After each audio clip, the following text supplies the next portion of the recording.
What's up, everybody? This is Robert with Trolling in Paradise, back with another album review. I'm going to be reviewing the new album from Miley Cyrus, Something Beautiful.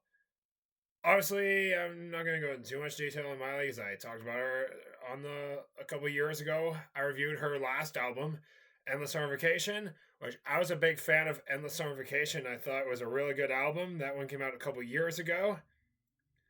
Obviously, with songs like Flowers and River, I love both those tunes.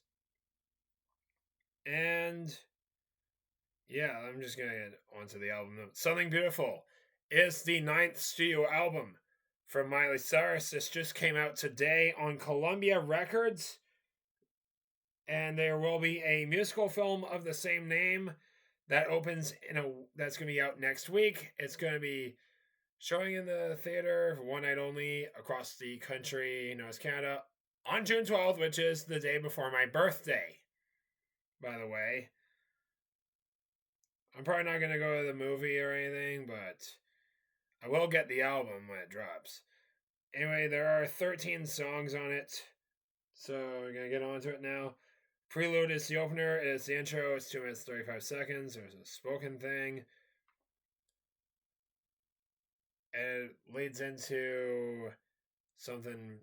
It sounds like a Lady Gaga sort of intro, the way Miley speaks on there sometimes. Because I know she used to smoke weed. She doesn't anymore. She actually had to quit smoking a few years ago because of tonsillectomy that she had. She also had to quit drinking as well, so she is now sober, which is actually good that she got clean and sober after that.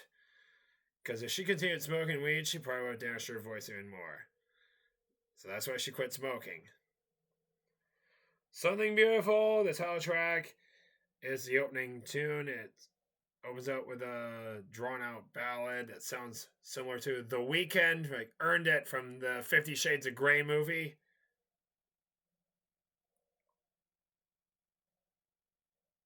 End of the World! That was the lead off single. It kind of sounds a bit like when Halsey did that Fleetwood Mac sounding song last year called Panic Attack on her last record, The Great Impersonator, which I reviewed back in October. And with a bit of Kirsty McCall from the They Don't Know, which was covered by Tracy Ullman.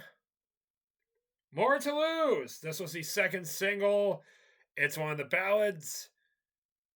And this one kind of reminds me of Celine Dion. Most notably, If Walls Could Talk, which obviously was a really good track as well. A mix of that and Shania Twain's From This Moment On. Excuse me. And yeah, really good Celine Dion esque ballad. Interlude 1 is the shortest track, it's an interlude. And it leads into the new single, Easy Lover, which she just dropped a music video for that shows her walking around the Warner Brothers studios in Burbank. And that track actually kind of reminds me of Shania Twain again with one of her later period stuff from her most recent album. Interlude 2, another 1.5 minute interlude. And it goes into Golden Burning Sun, which sounds a bit like Lady Gaga, mixed with Pink, who is another awesome singer. Kind of sounds, some of those tunes do sound like Lost Pink songs.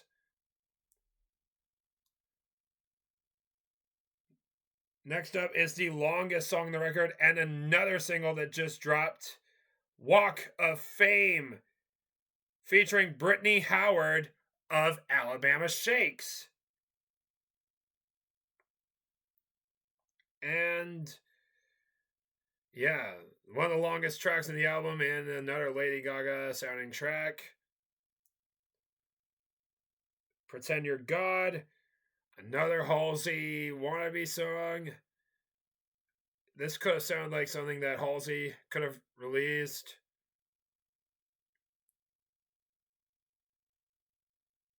And yeah, it's kind of crazy.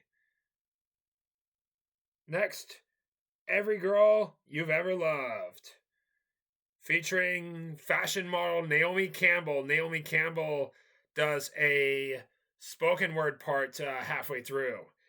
This one sounds a bit like Chappelle Roan, which I know Chappelle Roan's been all over the fucking radio lately with Good Luck Babe, which is good, and also Pink Pony Club.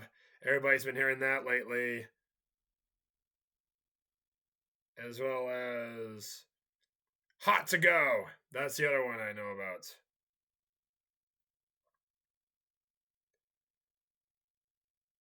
Yeah, Naomi Campbell doing a spoken word part. That's kind of a weird thing, having a female singer featuring a British fashion model doing a spoken word part. Next is Reborn. This one kind of reminds me of Amanda Marshall from the Beautiful Goodbye from the self-titled record, which ends the first half of that record.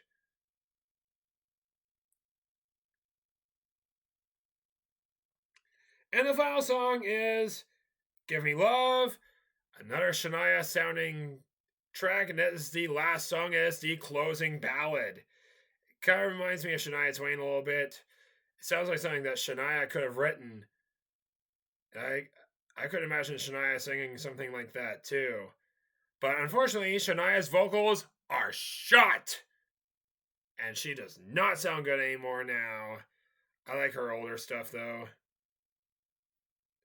But yeah, Miley absolutely nailed it again with an amazing record once more. After hearing this one a couple times on YouTube, I really think it's a good album. I'm going to give it a 10 out of 10. It is a fucking amazing record. Miley, you have done it again! Amazing record. I'll see you later.